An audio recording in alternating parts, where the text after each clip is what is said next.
Hey everyone, welcome back to my channel. So today I want to show you guys how I created this simple, cute, glam look. It's actually been a minute since I did a full glam face, and I'm pretty proud of myself. I even did my hair, okay?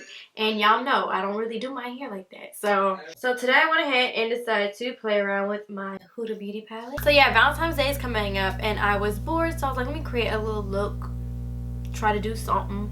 And I came up with this. So it's pretty simple, pretty easy to do. I mean, trust me, y'all, I'm still new to the makeup game. I've been trying to play with eyeshadow still, so I'm kind of proud of this look though. Like, I actually had to blend this shit in, okay? And the whole time I'm just like, remember my friend here, and she was just like, blend, blend, blend, girl, blend as far as you can go. So that's what I did.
live a good old way.